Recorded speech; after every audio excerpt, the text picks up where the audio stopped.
Beshuva v'nachat tivasheu ve'ashket uvitcha tieh gevuratchem.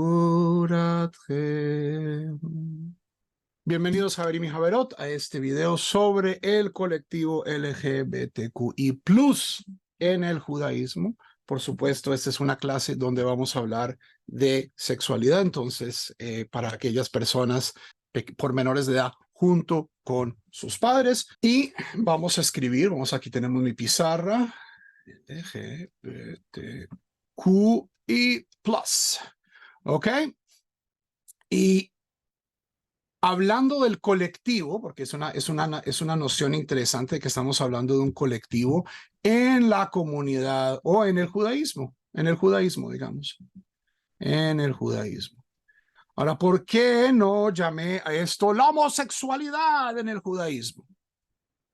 Porque si algo quiero que queden claro en esta próxima hora, es que no estamos tratando de abstracciones. Estamos tratando de un colectivo, es decir, estamos tratando de gente. Y de gente no que está afuera, sino de gente que está adentro de nuestras comunidades. Gente que está en nuestras familias, en nuestras sinagogas, en nuestros barrios, gente que está en que es parte de nuestra vida. Estamos hablando de seres humanos y no simplemente de un fenómeno de atracción sexual o de definición de género. Estamos hablando de seres humanos y son estos seres humanos los que definen las actitudes de una cultura hacia estos seres humanos. Y creo que podemos aprender de la historia no solo textual del judaísmo, sino de la historia de cómo el judío ha estado muchas veces en esta posición de otredad, donde el colectivo LGBTQI+ se ha encontrado muchísimas veces. El caso tal vez más notorio y más trágico es tanto la comunidad judía como el colectivo LGBTQI fue perseguido por los nazis durante el Holocausto, y hemos encontrado a través de la historia que por lo general las personas que discriminan en contra de esta minoría van a discriminar también en contra de nosotros. Entonces, quiero enfocar esto en la gente. Mucha gente entonces va a decir, pero Rabino, Levítico 18:22, Levítico 20:13. Vamos a hacer una cosa. Estos versículos de la Torah existen. Versículos los vamos a meter aquí en el bolsillo y vamos a tratarlos al final. Aquí se quedan tranquilos. Estos versículos no los vamos a olvidar, pero quiero presentar primero una noción mucho más completa. ¿Ok? Entonces, entendiendo todo este tema, hablemos primeramente de quién cabe en este colectivo LGBTQI+, ¿cierto? Si vamos a hablar de personas judías pues tenemos que entender de quién estamos hablando, qué significa toda esta sopa de letras. Ahora, si estoy cometiendo algún tipo de error, aquí los Javerim de Sinergia creo que nos pueden corregir. Ellos igual están especializados en tema de lenguaje incluyente, entonces somos judíos, clarifiquemos nuestro lenguaje. Las primeras 3 letras de la sopa de letras, LGB, tienen que ver con atracción, ¿cierto? Personas que sienten atracción romántica, sexual a personas ya sea del mismo género, si son mujeres, esa es la L, gay, esos son los varones, y B, aquellas personas que se sienten atraídos por ambos géneros, ¿cierto? Esta no es no estamos hablando de cambios fisiológicos, estamos hablando de atracciones. ¿A quién le gusta quién? Y esto es algo que hasta donde sabemos en la ciencia de hoy, y cada vez encontramos más evidencia, es algo que es definido genéticamente, es decir, del mismo modo que las personas hetero se sienten atraídas por personas del género opuesto, estas personas del colectivo LGBT nacen con atracciones hacia personas del mismo género. Cuando estamos hablando de la T, estamos hablando de temas de género, ¿cierto? Es decir, personas cuyo género asignado al nacimiento, o sea, el género con el que nacen, no es el género con el que estas personas se sienten a gusto. ¿Ok?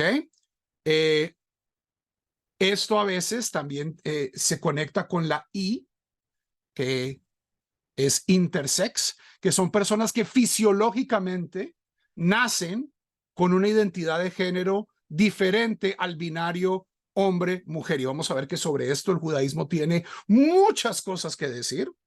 Y finalmente queda el tema de la Q y la plus. Q en inglés significa queer, que literalmente significa raro. Y así, raro entre comillas. Y como una persona que durante toda su vida escolar en diferentes lugares de Colombia siempre fue la persona que tuvo los amiguitos raros, ¿cierto? Es la palabra que utilizaban las mamás y los profesores, ¿cierto? Esta es la identidad que de cierto modo el colectivo LGBTQ ha rescatado. Sí, nos han llamado raros toda nuestra vida, pero ¿esto qué significa? ¿Qué es ser queer? Y esto va mucho más allá de la fisionomía o de la atracción. Una persona que es queer es una persona que está en muchas veces por temas de sexualidad o por temas fisiológicos con la sexualidad que se encuentran en un estado de periferia. Se encuentran en la periferia de la sociedad. Por ejemplo, ¿quién cabe en este tema queer o más o plus? ¿Cierto? Porque el colectivo cada vez, de cierto modo, se vuelve más complejo y más rico. El gremio de los trabajadores y las trabajadoras sexuales, que tienen a veces muy poco control sobre su propia sexualidad y por por situaciones sociales, ¿cierto? Se encuentran en esta posición de vulnerabilidad. ¿Ok? Este colectivo nos interesa hablar del principalmente por un tema de vulnerabilidad. A través de la historia, las personas que han pertenecido a este colectivo han sufrido persecución, han sufrido discriminación, y cuando uno ve estadísticas de grupos periféricos, por ejemplo, la población sin hogar o la población de chicos que se escapan del hogar o población con discapacidades cognitivas o discapacidades físicas, todo esto es peor para aquellas personas que encima de estas discapacidades o discapacidades sociales, ¿cierto? Ser pobre en Colombia es muy duro. Ser pobre y gay en Colombia es aún más duro. Es añadir sufrimiento allá a una posición marginal. Y esta es una posición que desde el punto de vista de la religión, que ciertamente en sus valores más altos nos insta a ocuparnos de la periferia, nos insta a ocuparnos de los desvalidos, a ocuparnos de aquellos que no tienen quien los defienda. Esta es una población que desafortunadamente no ha sido protegida por las instituciones religiosas y esto es algo que queremos cambiar. Entonces, esta es una definición un tanto amplia de quién está y vamos a hablar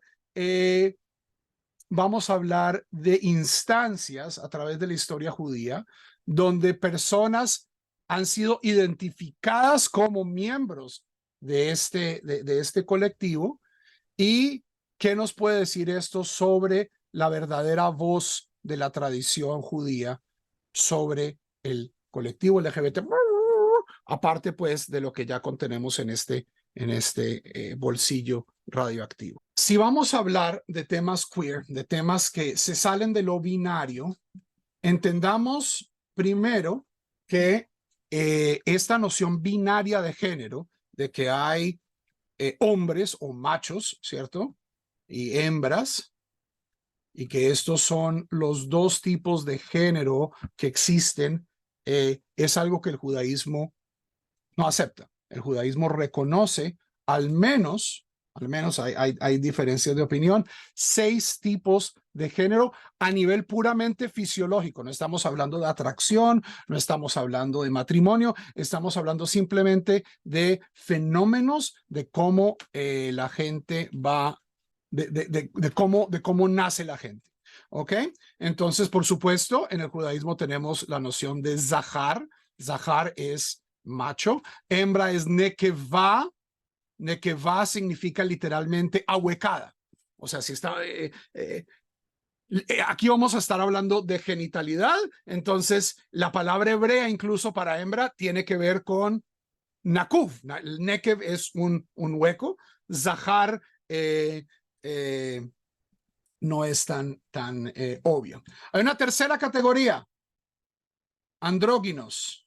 Esto es en el Talmud, se define andróginos. ¿Qué es andróginos? Es una persona que tiene genitales tanto masculinos como femeninos. Esto sabemos que es un fenómeno, es una mutación relativamente común dentro del género humano, y que estas personas fueran reconocidas por la tradición de, no, estas personas existen, ¿cómo podemos integrarlas, reconocerlas dentro del marco halágico?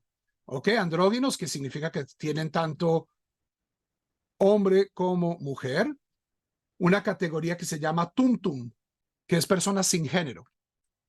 Personas sin un género claro, personas que no tienen una genitalidad definida, personas neutras, esto es tumtum. Tenemos una noción de ailonit. Ailonit es una mujer que no madura sexualmente. E incluso muchas veces luego, a través de su pubertad, desarrolla características masculinas. Por ejemplo, hirsutismo, desarrollan cabello facial, pelo en el cuerpo, ¿cierto? Ailonit. Y tenemos una sexta categoría que es saris. Saris por lo general se refiere a un eunuco, es decir, es un varón que ha sido castrado, pero también hay serisei jamá, es decir, personas que nacen, por ejemplo, sin testículos y que tienen una evolución de género diferente, es decir, son varones que no maduran sexualmente como varones y que adquieren en muchos casos características femeninas, una voz más alta, en muchos casos tienen más estrógeno, desarrollan senos. Todo esto la tradición lo reconoce. Dice, estas personas existen. Dios hace, estas personas no son equivocaciones, son manifestaciones del fenómeno humano. ¿Ok? Entonces nuestra tradición reconoce una diversidad de géneros mucho más allá de lo binario. ¿Ok? Y ahora vamos a hablar de midrashim muy interesantes que van a identificar a personajes de nuestra tradición y personajes que vamos a ver que no son periféricos como miembros de este colectivo. ¿Ok? Antes de que, ay, que el rabino Mejía está diciendo que toda la gente en el Tanaj eran gays. Esta es la tradición, ¿cierto? Rabinos en nuestra tradición, o incluso la misma Biblia presenta situaciones donde los héroes bíblicos son personas que están por fuera del marco binario de poder de la sexualidad. Es decir, nuestra tradición histórica y textual está llena de ya sea héroes que son queer o héroes que a través de la tradición son releídos como personas que pertenecen a este colectivo. Y esto creo que habla de una manera muy fuerte de una noción de inclusión, de una necesidad de inclusión desde el comienzo. ¿Ok? Quiero compartir una hoja de texto en Sefaria y posiblemente nos va a llevar al texto más importante. Posiblemente para mí, este es el versículo más importante de toda la Biblia. Esta es la página 2 de la Biblia. Primer capítulo.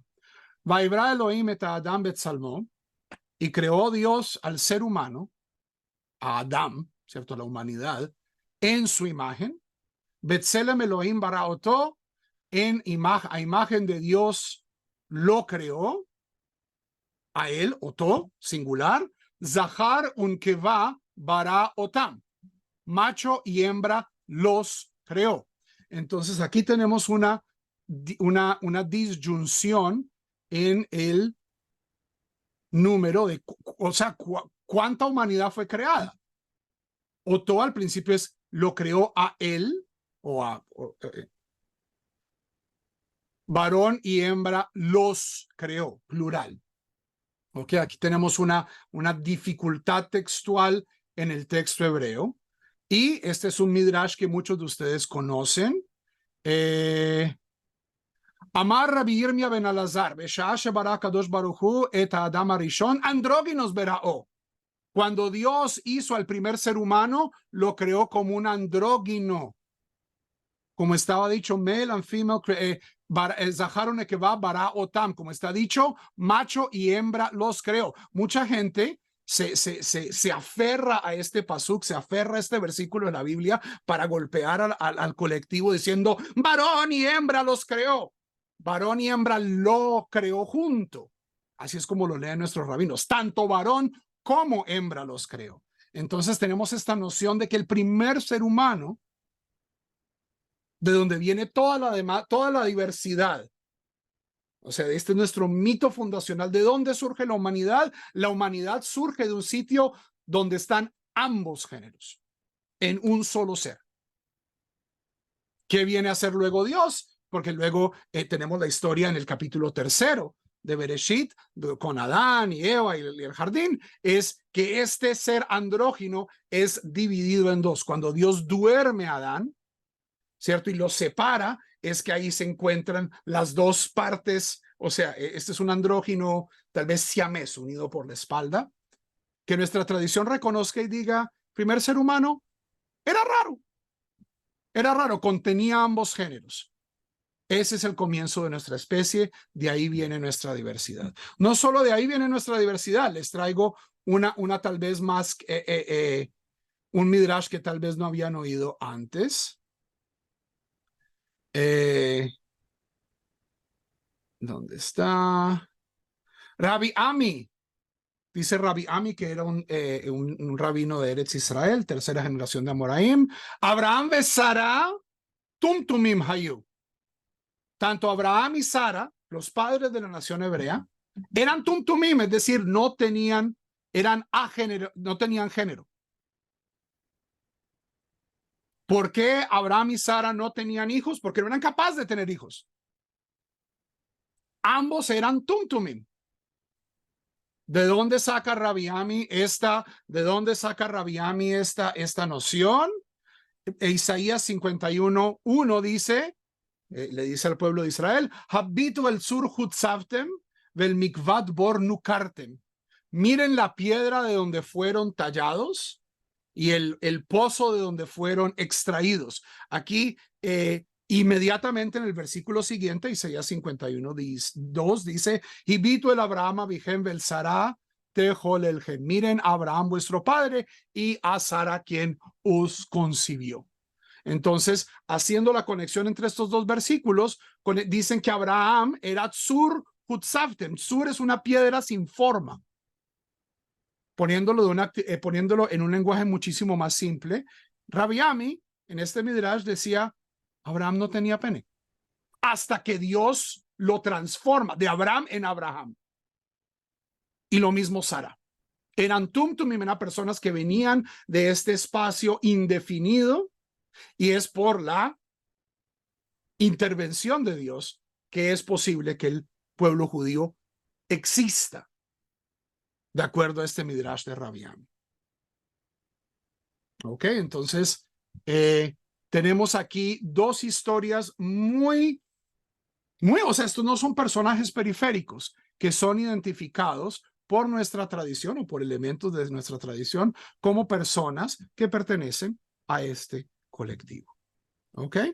Quiero tomar dos ejemplos bíblicos más y luego ya entrar a temas de historia y eventualmente tenemos que lidiar con lo que hay en mi bolsillo. ¿Ok? Y quiero tomar dos ejemplos muy diferentes y de cierto modo verlos lado a lado. Uno es el caso de Yosef y el otro es el caso de David. Dos figuras centrales de nuestra tradición, de la historia del pueblo judío, ¿cierto? Dos grandes líderes. El el segundo rey de Israel, pero el rey más importante de la historia judía, y el visir del faraón que permite la supervivencia de todo el pueblo y que eventualmente nos va a preparar para el éxodo. Yosef, a través de no solo los midrashim, o sea, aquí no estamos hablando solo de aproximaciones rabínicas, sino incluso el texto bíblico mismo presenta a Yosef como un extraño, como un personaje raro, como un personaje periférico, ¿cierto? Es alguien que, se nos dice el texto bíblico, era alguien de gran belleza física. El Ketonet Pasim, la túnica de colores o la túnica de rayas, si ustedes van luego ven en el libro de Samuel, la túnica de rayas era una vestimenta de princesas. Mucho después, pero aquí tenemos un Yosef periférico, un Yosef que es odiado por sus sueños, que es odiado por la preferencia que da el padre, y que Yosef, cuando es vendido a la casa de Potifar, que es descrito como un zariz, es un eunuco. Entonces tenemos aquí una situación tremendamente tensa de un joven de gran belleza que Rashi, basándose en el Midrash, nos dice que Yosef no solo era una persona de gran belleza, sino que era alguien con amaneramientos, es una persona que le gustaba vestirse bien, que empinaba se maquillaba, que empinaba como dice Rashi, los tobillos. Decía que caminaba con swing, y que esto justamente es lo que es el desafío de Yosef cuando es puesto entre un eunuco y su esposa. Esta tensión que tiene Yosef, ¿cierto? Entre la mujer que lo desea y muchos midrashim, un eunuco que también lo desea. Y la historia de Yosef es, al menos en la reinterpretación rabínica, es de Yosef como un personaje periférico, no solo por su estatus de esclavo, por su estatus de extranjero, sino también por su estatus de un extranjero a nivel de género. Es una persona extraña, es una persona que no clasifica en los géneros normales, o en los géneros comunes, o sea, este es parte de su desafío y parte de su historia. Pero eso no significa, ay, es que Yosef tenía amaneramientos y por lo tanto queda descalificado. No, Yosef es claramente el héroe de esta historia. Ahora, con el tema de David, Yosef además tiene un paralelo, que es la reina Esther. Ahora, la reina Esther también es una persona de gran belleza, rodeada de eunucos, cuya parte en la historia heroica de la Megilá, del libro de Esther, es justamente una persona que está en una situación sexual incómoda. Si ustedes van y leen la Megilá, el proceso, este reinado que hace el rey Ahasverosh para elegir su próxima esposa, es una cosa horrenda. Es una cosa, o sea, es totalmente hetero, pero es un sistema de perfumes que está administrado por una serie de eunucos que llevan a las mujeres al harem. Este es un sistema muy complejo, Y en la mitad de toda la historia está Esther.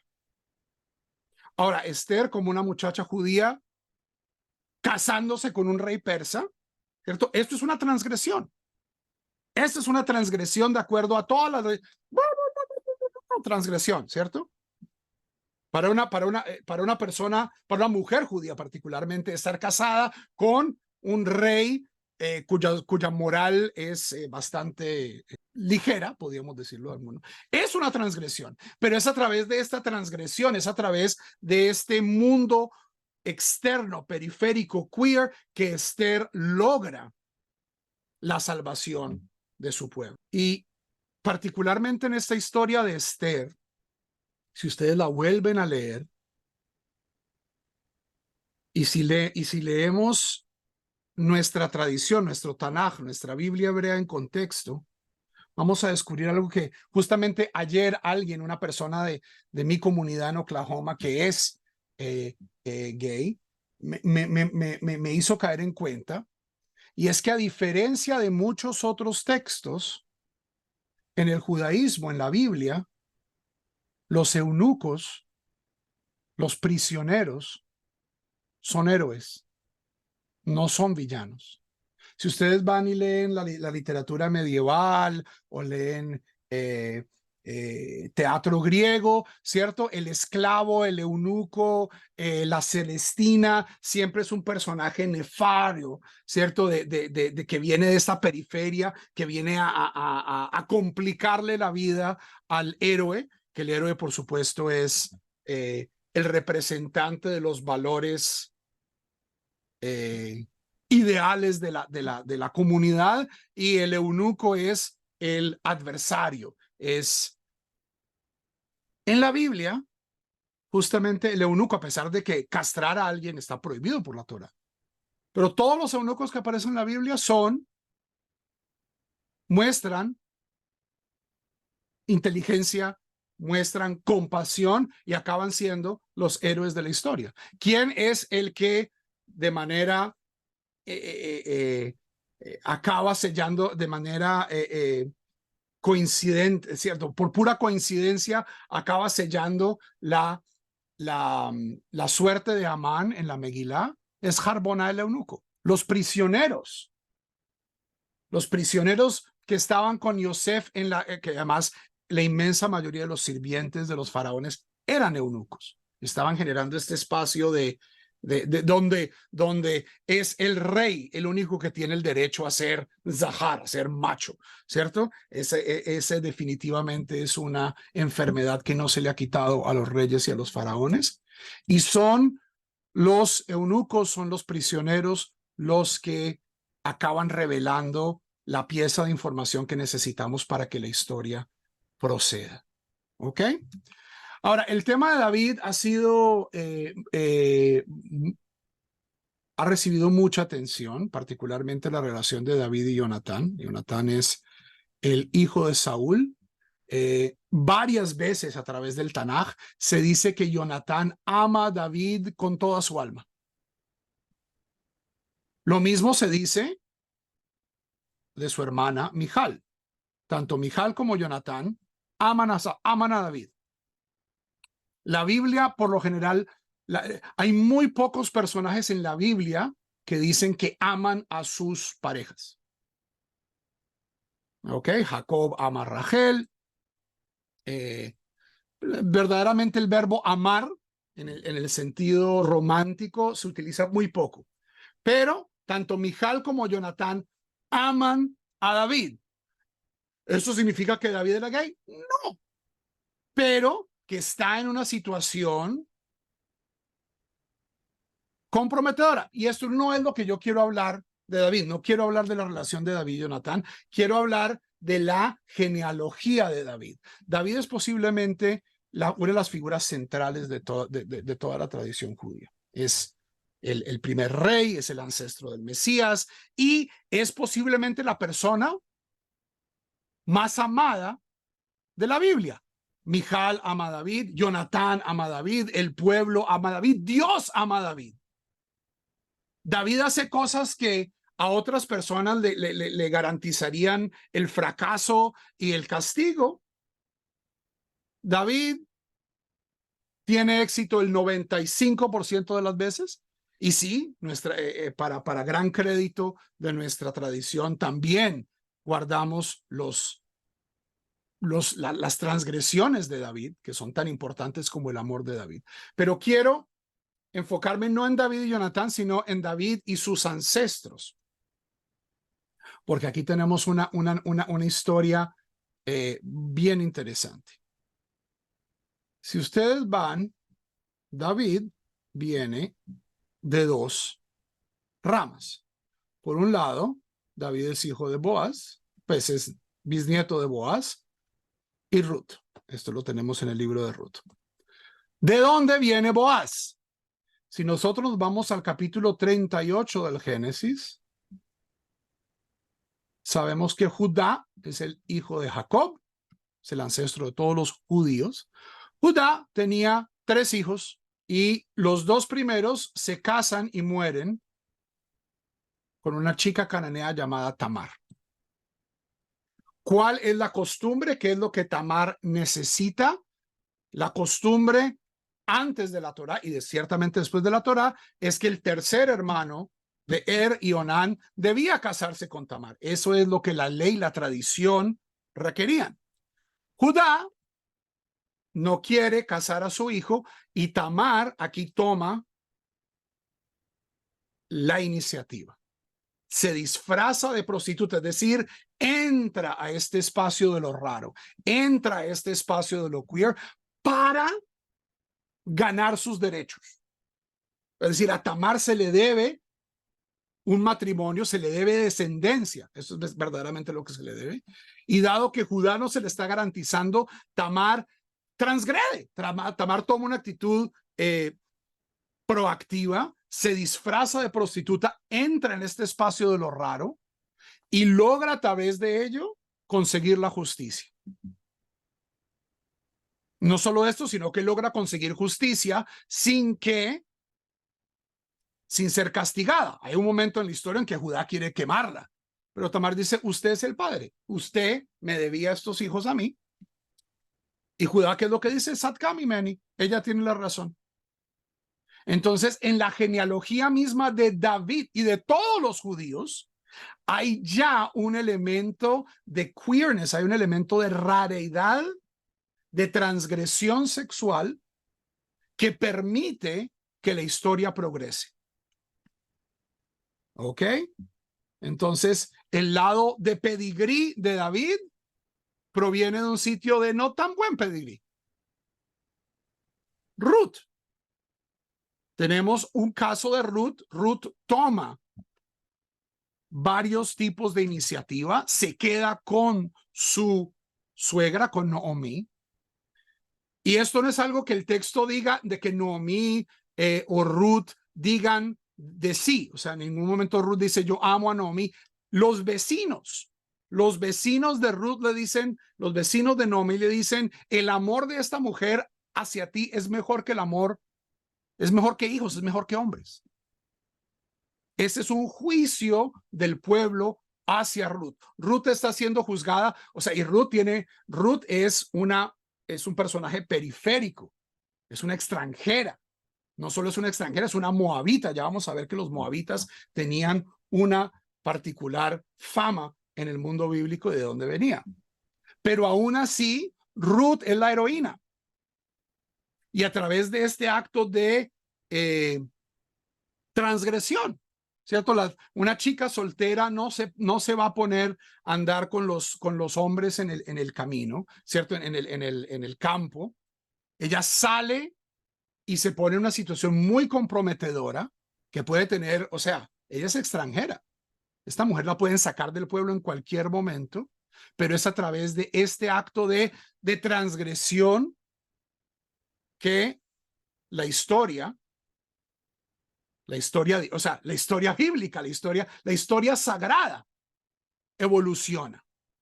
David proviene de las transgresiones de Judá, Tamar y también de Ruth, de estos actos de gran valentía. Y si nosotros vemos de dónde viene Ruth, Ruth es moabita. Moab es fruto del incesto de Lot y sus hijas, que es un caso, uno podría decir, negativo de iniciativa, de transgresión e iniciativa sexual. Las hijas de Lot piensan que el mundo ha sido destruido, necesitan hijos, emborrachan al padre y conciben de él. Moab, la palabra Moab en hebreo, significa hijo del mismo padre. Moab en hebreo es una acusación de incesto. Entonces los moabitas cargaban como con esta vergüenza. Eso nos muestra lo periférica que es Ruth. Esta es la hija del incesto, extranjera, desconectada, pero es a través de la valentía de esta periferia que se establece posiblemente la figura central del Tanaj por fuera de la Torah. Saliendo del tema bíblico y haciendo una pequeña, yendo rápido porque tenemos que llegar aquí al bolsillo. A través de los últimos 2000 años de la historia judía, desde la destrucción del templo en el año 70 por los romanos, el gran periodo de exilio, el judaísmo o el pueblo judío se ha encontrado en la mayoría de sus circunstancias en una situación periférica. Y esa periferia se ha expresado muchas veces en una percepción del judío como raro. Hay muchos padres de la iglesia o antisemitas antiguos que decían que los judíos no eran viriles, que los hombres judíos eran una especie de hermafroditas. ¿Por qué? Porque el judaísmo como cultura no compartía los valores de dominio, de control del mundo romano. En el mundo romano, el pater familias, y que no se nos olvide, nosotros podemos decir que hoy somos colombianos, mexicanos, argentinos. Nosotros seguimos viviendo en muchos aspectos en el Imperio Romano. Y uno de los aspectos más tóxicos de la cultura romana es esta noción del pater familias, del padre de familia como el tirano absoluto de su familia. En el derecho romano, me corrige Genaro si me equivoco, el padre podía matar a sus hijos sin ningún tipo de consecuencia legal, o su esposa. Es decir, es una dominación del padre, y el judaísmo manejaba una sociedad bastante más igualitaria y también patriarcal, pero bastante más igualitaria, y por temas económicos, dado de que los judíos no se les permitía participar en el ejército, no se les permitía en muchos casos participar de la agricultura, ¿cierto? Eran culturas urbanas dedicadas a trabajos mucho más delicados, a trabajos de especialización. Surge esta noción del judío como un semi-hombre, un hombre débil, ¿cierto? El nerd. Y es algo que hasta el día de hoy, si ustedes van y ven todas las series gringas donde hay judíos, ¿cierto? Desde los años maravillosos, el judío no es particularmente el sex symbol del cuento. Siempre es el tipo de gafas, es el tipo que le da miedo hablar con las chicas, ¿ok? Y esta ha sido la historia judía prácticamente en los últimos 2000 años. Si ustedes ven, por ejemplo, esto lo presenta de una manera muy elocuente uno de los estudiosos más importantes del judaísmo contemporáneo, que se llama Daniel Boyarin, en un libro, se me olvida el nombre, él examina la cultura de yeshivot en Europa Oriental desde el siglo XVI hasta el siglo XX, y cómo, por ejemplo, el Bajur Yeshiva, ¿cierto? El estudiante de yeshiva, el paragón, el héroe del mundo ultraortodoxo, ¿qué era?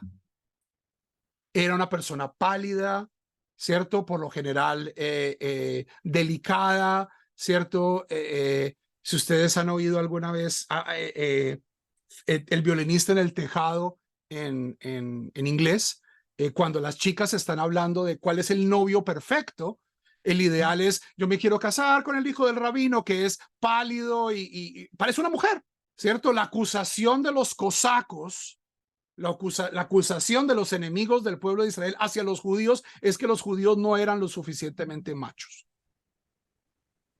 Y si ustedes alguna vez han participado de la comunidad ultraortodoxa, particularmente de los sitios bien insulares, en la ortodoxia se dan la mano, o sea, así porque mostrar fuerza es algo que no es culturalmente aceptable en esa comunidad.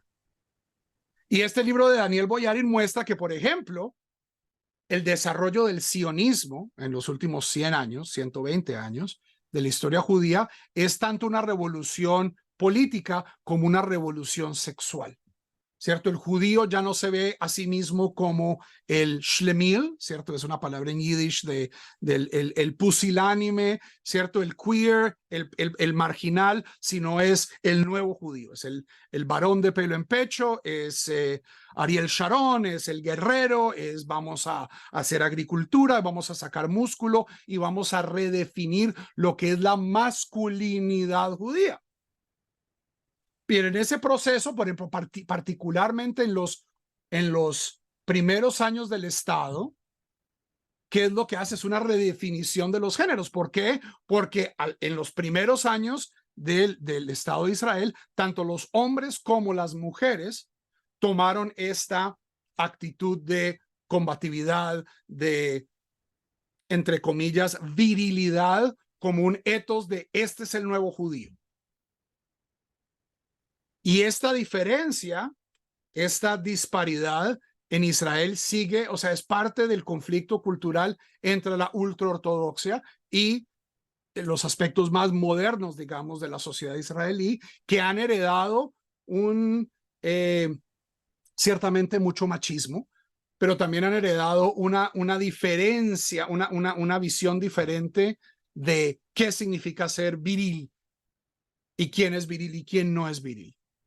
¿Ok? Entonces, entendiendo que nuestra comunidad, en sus textos más sagrados, identifica héroes claves de nuestra tradición como parte del colectivo, o los pone en una situación donde, por ejemplo, la sociedad los percibe como parte del colectivo. Esta bendición de las vecinas de Belén a Naomi y Ruth puede leerse como una bendición muy buena, o puede leerse como, ay, ustedes están, ¿cierto? Percepciones.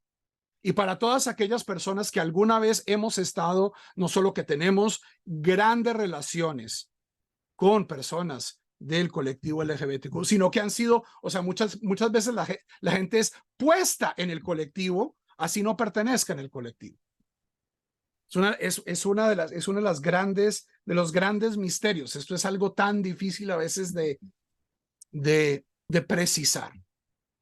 Pero tanto en nuestros textos como en nuestra historia, y hemos aquí tenido que hacer un pequeño salto, el judaísmo ha presentado opciones donde se reconoce una mayor diversidad más allá de lo binario, reconoce que muchas veces el héroe es aquel que tiene que ponerse en circunstancias comprometedoras con su sexualidad, es alguien que está en el espacio de lo raro, de lo queer, y que en nuestra propia historia, ciertamente cuando se habla de la historia reciente, para Europa los judíos eran semi-hombres, ¿ok?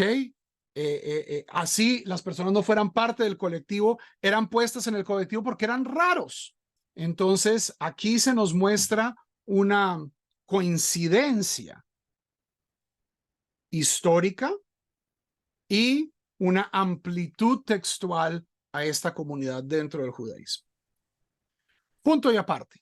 Levítico 18:22, Levítico 20:13. ¿Ok?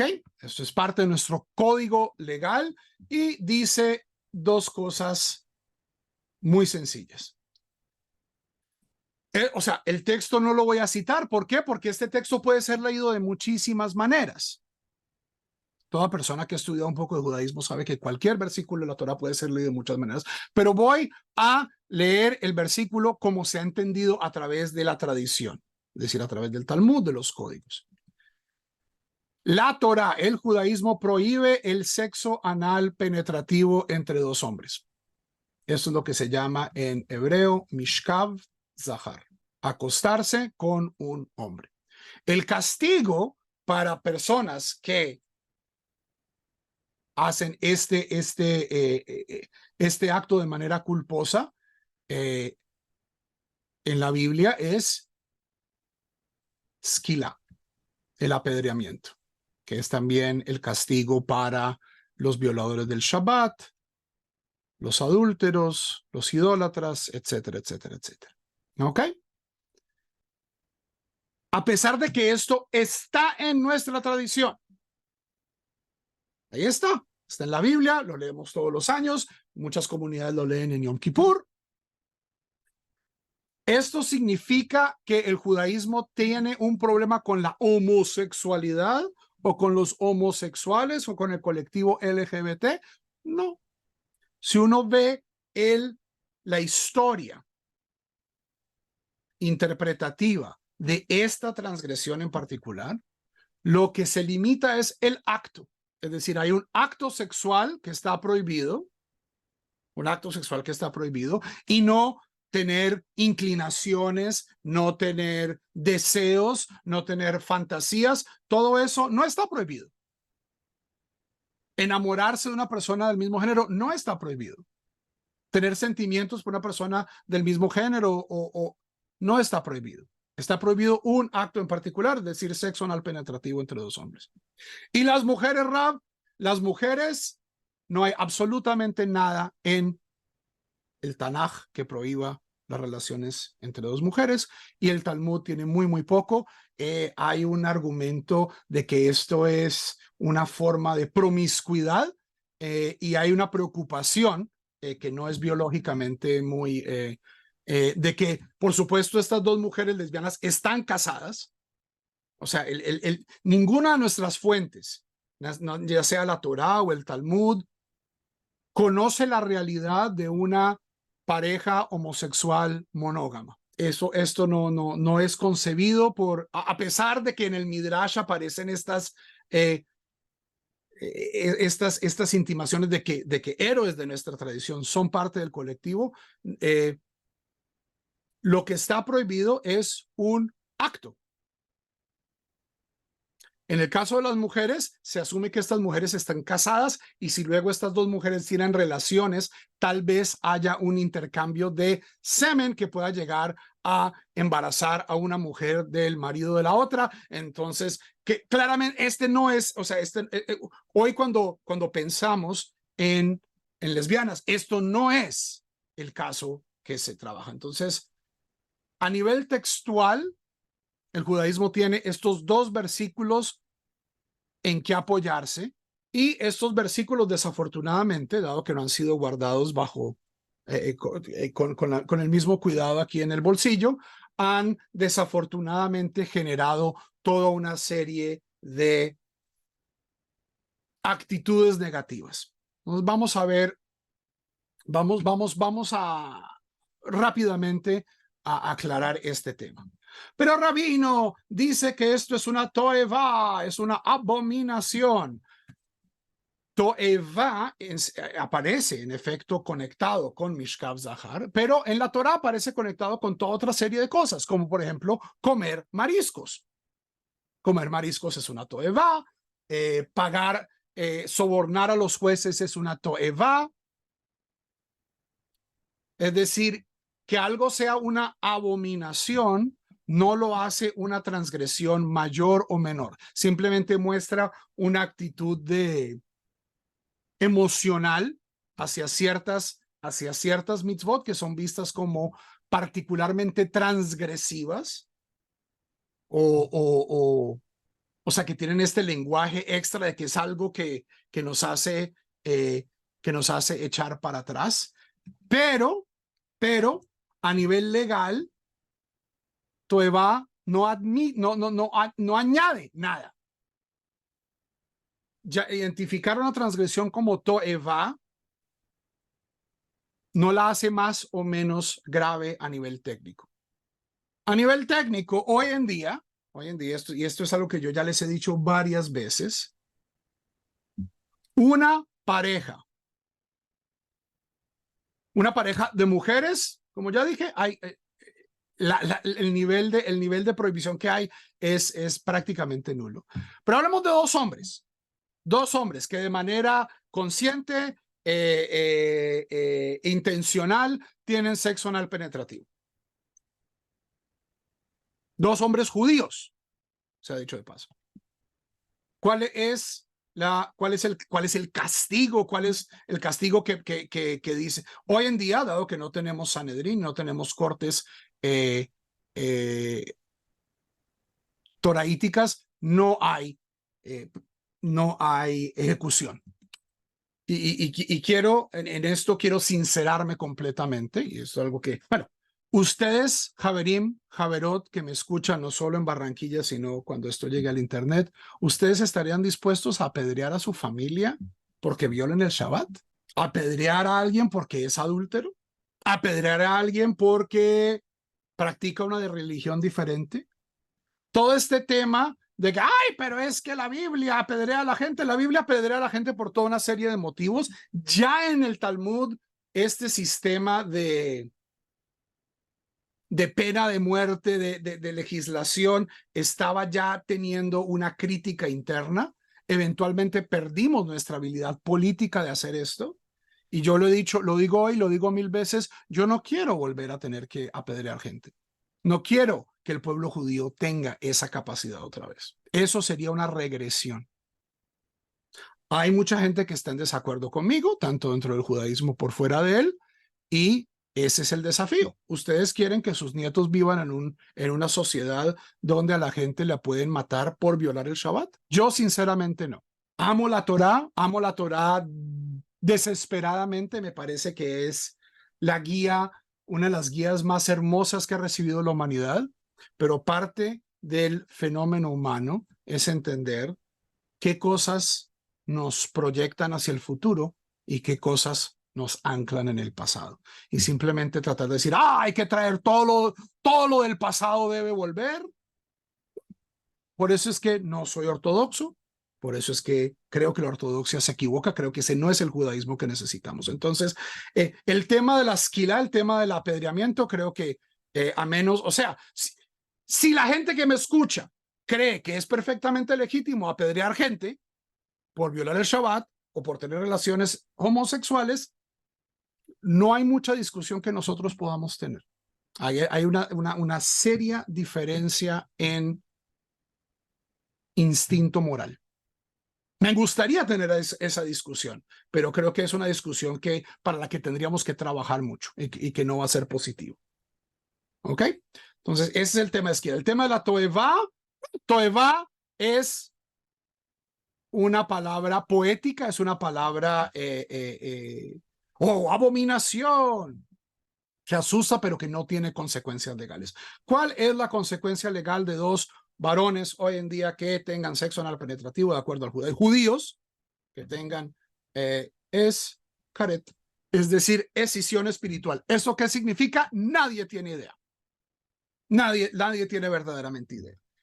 Esto es que la persona va a tener una tragedia, etcétera, etcétera, etcétera, pero no es, o sea, es una transgresión que una corte no puede procesar, es una transgresión que de cierto modo está en manos de Dios. Como decían las abuelitas, mi Dios no castiga ni con palo ni con rejo. Ahora, para que la gente no se sienta muy cómoda, caret también es la transgresión para parejas hetero casadas que no vayan a la mikve. Parejas hetero que no estén yendo a la mikve a purificarse después del ciclo menstrual y tengan relaciones sexuales, reciben exactamente el mismo castigo. Y esto es lo que me lleva a mí como rabino a decir del mismo modo que yo digo, miren, la tradición dice esto, parejas casadas verdaderamente deberían ir a la mikve. Pero yo no estoy insistiendo, ¿cierto? De que, ay, y sí, ya fueron a la migbe, ¿cierto? Y no le estoy negando servicios a las parejas que no van a la migbe, o a las parejas que violan, o a las personas que violan el Shabbat, o a las personas, todas estas cosas que en la Torá llevan a castigos de apedreamiento, de caret. Muchas de estas cosas hoy, para bien o para mal, son parte del mundo en el que vivimos y de cierto modo están en manos de cada persona y su relación con Dios. Si yo creo en la Torá como un sistema legal divino y soy una persona gay, esto va a cambiar cómo yo manejo mi vida sexual. Igual que si soy una persona heterosexual. Como una persona cisgénero heterosexual, el judaísmo me dice a mí qué puedo hacer yo y qué no puedo hacer yo. E igual le dice a una persona que tenga inclinaciones homosexuales qué puede hacer y qué no puede hacer. Ahora, si yo como persona cisgénero o como persona gay violo esto, esto es una cuestión entre Dios y yo, no entre la comunidad y yo, no entre el Estado y yo, ¿cierto? Esto pasa a ser parte del fuero interno legal de cada persona. Y como he dicho muchas veces anteriormente, ay, pero es que rabino, usted en la sinagoga recibe gays. Y, o sea, en mi sinagoga todos somos transgresores. En todas las sinagogas todos somos transgresores. Todos tenemos mitzvot con las que tenemos problema. Todos tenemos mitzvot que no cumplimos 100%. Voy por esto porque una persona tiene problemas con una mitzvah particular, voy a negarle acceso a las otras 612 mitzvot. Voy a negarle acceso a la comunidad. Voy a negarle también la posibilidad de ser feliz a esta persona. Si una persona dice, rabino, pero estoy enamorada de esta persona, queremos vivir juntos, queremos hacer una familia, vamos a tener que encontrar formas tradicionales o incluso menos tradicionales de santificar estas nuevas realidades, pero no voy a decirle a una persona simplemente porque, tú tienes, o sea, digamos que hay una persona que es adicta al marrano, no puede dejar de comer lechona, esto es al desayuno tocineta, al almuerzo lechona, de noche chuleta. Desde una perspectiva judía, eso es su problema, pero no voy a juzgar a esta persona de que esta persona no puede hacer el resto de las mitzvot, no puede participar de la comunidad, no puede tener un camino hacia Dios, no puede tener una vida espiritual rica, no puede aprender Torah porque no pueden cumplir una Torah porque les cuesta trabajo una mitzvah. Y esta es la situación en la que se encuentra hoy en día el colectivo LGBTQI en el pueblo judío. Y por los últimos, y con esto termino, 5 minutos, un poco de dónde estamos hoy en el mundo judío en estos temas. Los primeros movimientos en presentar una actitud de apertura hacia el colectivo LGBTI fueron el movimiento reconstruccionista en los Estados Unidos, seguido del movimiento de renovación judía o Jewish Renewal y la reforma, es decir, los movimientos liberales del judaísmo comenzaron primero estudiando el tema y de cierto modo presentando basándose en los argumentos que hemos estudiado en esta última hora y muchos más, estos partes de Am Israel dijeron no hay ningún problema. No solo no hay ningún problema, sino que esto, Levítico 18:22 y Levítico 20:13, ya no son válidos, ¿cierto? Del mismo modo que la reforma dijo, hay ciertas partes del canon judío que son opcionales. Lo central es el monoteísmo ético, ¿cierto? Es creer en Dios, es ser una buena persona. Si voy a Shabbat, si no voy a Shabbat, todo esto hay mucha más libertad. Y en ese sentido, estos tres movimientos no solo tienen participación completa de personas homosexuales en sus comunidades de género, rabinos, sino que, por ejemplo, han retirado o sea, estos versículos pesados de la tradición dicen ya no son válidos. Como dicen que hay muchos otros versículos que han caducado. Esta es la actitud de la reforma. El movimiento conservador, el movimiento Masortí, al que yo soy parte, tuvo este debate cuando yo estaba en Yeshiva. Y eventualmente presentó tres opciones, dos de las cuales de cierto modo fueron aprobadas. Una, la que no fue aprobada, era básicamente una reestructuración del argumento reformista, basándose en un argumento muy interesante del rabino Brad Artson, que dice que lo que prohíbe Levítico 18:22 es, desafortunadamente, un caso muy común de violencia sexual. Lo que está prohibido es una violación homosexual, por lo general con una diferencia de edad entre los participantes y con una diferencia de estatus, que esto había existido en el mundo antiguo por siempre. Lo tenemos en los griegos, ¿cierto? Un hombre griego, un hombre hecho y derecho, ¿cierto? Pericles, Sócrates, todos tenían amantes más jóvenes y esto era algo que era parte de la cultura que la Torá está diciendo no nos parece. Estas relaciones dispares entre una persona poderosa y un esclavo, un eunuco, un joven, no reflejan el Tselem Elohim, no reflejan la identidad divina. Este argumento no pasó, pero es importante, yo creo, mencionarlo, donde estos versículos son reinterpretados para decir, no, aquí lo que estamos hablando no es de una relación monógama, amorosa, igual, de pares, que es como nosotros hoy en día, de cierto modo, vemos la relación ideal, sino que es una relación depredativa, jerárquica, y por lo tanto la Torá le está denunciando. Dos teshuvot pasó. Una que es el status quo, es decir, mantiene las restricciones para personas del colectivo LGBTQI de participar en el rabinato, de tener ceremonias para su propia ceremonias de compromiso, de matrimonio. Y luego está una teshuvah que lo que hace es decir, no, el acto descrito por Levítico 18:22 sigue estando prohibido. Sigue estando prohibido, pero todo otro tipo de contacto, todo otro tipo de contacto erótico en el contexto de una relación monógama, ¿cierto? No estamos, o sea, del mismo modo que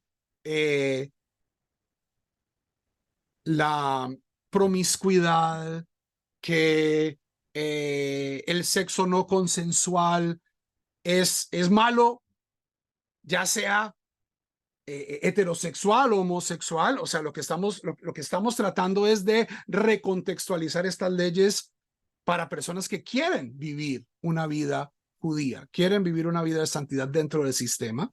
¿Ok? Dicen, ese acto sigue estando prohibido, pero todos los demás actos, caricias, besos, etcétera, entre una pareja monógama que antes estaban prohibidos de Rabanán, es decir, una prohibición rabínica, no una prohibición toraítica, pueden ser ignorados porque hay un tema de Kavod Habriot. Kavod Habriot significa el respeto, el honor de la creación. Y hay toda una serie de casos, hay incluso uno de los casos, lo estudiamos en nuestros 69 cañonazos talmúdicos, donde yo puedo violar una ley de Rabanán para afirmar el honor personal de un individuo. Es decir, esta persona es un ser humano, por lo tanto no vamos a aplicar esa restricción de Rabanán. ¿Ok? Esta es la teshuvah permisiva dentro del movimiento Masortí. ¿Y qué es lo que permite? Es presentar un rango de actividades permitidas y no permitidas, ¿cierto? Dentro del espíritu de la tradición, pero a la vez haciendo espacio para el colectivo LGBT que quiere vivir en una comunidad mazortí. Porque, de nuevo, no estamos hablando de, oh, es que los mazortí permiten la homosexualidad. La homosexualidad no existe. Hay homosexuales, hay lesbianas, hay trans, hay queers, hay raros, y entre ellos hay mucha gente que es judía o le interesa el judaísmo y quieren participar de una comunidad judía. Y si quieren participar de una comunidad judía, todas estas son formas en que las comunidades judías han abierto espacios de decir bienvenidos. La ortodoxia, a pesar de que la ortodoxia hoy en día sigue siendo el principal opositor del reconocimiento de la diversidad sexual, críticos, por ejemplo, de las actividades de Pride, del orgullo gay en Israel, en Jerusalén, etcétera, etcétera, etcétera. Pero por el otro lado hay que notar también que ha habido muchísimo progreso. Hoy en día hay una sinagoga, por ejemplo, en Nueva York, que es CBSTI, Comunidad Bet Simchat Torah, que es la comunidad gay de Nueva York. Y ellos contrataron, en este momento tiene un rabino ultra ortodoxo como parte de su staff, porque este es un chico ultraortodoxo que se dio cuenta de lo mucho que estaba sufriendo el colectivo LGBTQI dentro de su comunidad y dentro del pueblo judío, y dijo, yo vengo aquí a enseñar Torah y a servir a mis seres humanos, y esto es muy importante. En Israel, y esto Eliyahu, creo que podríamos dedicar una nueva hora hablando de lo que está pasando en Israel dentro del mundo ortodoxo, una mayor apertura a personas del colectivo LGBT, a parejas del colectivo LGBTQI dentro de la ortodoxia. Entonces, las cosas están cambiando, y para aquellas personas que nos escuchan en internet, que estoy seguro que las personas más sensibles no han llegado a este punto de la conversación, pero este es un modelo de cómo nuestra comunidad, que es una comunidad que por lo general ha estado en una posición de otredad, en una posición periférica, lidia con la diversidad que se encuentra dentro de su comunidad. Si los cristianos, si los evangélicos, si los mesiánicos, cada comunidad tiene que de cierto modo encontrar su voz. Espero haber presentado en esta hora y pico el lado tal vez más compasivo de la tradición judía. Y en ese sentido, dado que es el lado más compasivo, en mi opinión, es el lado más auténtico. Porque una tradición debe ser juzgada no por sus versiones más anquilosadas y sus versiones más retrógradas, sino justamente por aquellas partes de la tradición que se ponen la tarea de luchar internamente con sus propios prejuicios para incluir. Volvemos al tema. El versículo más importante de toda la Torá es que todos los seres humanos somos hechos a imagen y semejanza de Dios.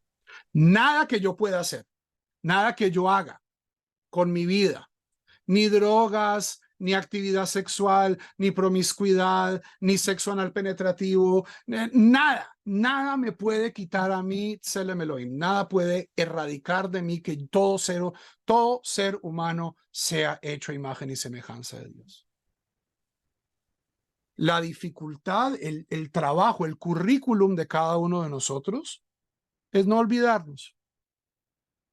Toda nuestra sociedad, todos nuestros sistemas, nuestra misma forma en que el cerebro funciona, es una constante lucha entre olvidarnos que el vecino vale tanto como yo, que todos somos hechos imagen y semejanza de Dios, y estos momentos en que recordamos que todos somos hechos a imagen y semejanza de Dios. No veo preguntas, entonces si no hay preguntas, yo sé que tienen un domingo lleno de actividades para el Círculo Israelita del Caribe, y para mí es un hermosísimo placer haber tenido este espacio y prepararnos para la lucha que es constante y la lucha que es eterna, para recordar que todos, absolutamente todos somos hechos a imagen y semejanza de Dios. Haverim, Haverot, Kol Tuv, tengan todos un excelente fin de semana, un fin de semana también festivo. Acá es 4 de julio, el martes, entonces descansen y nos vemos muy pronto.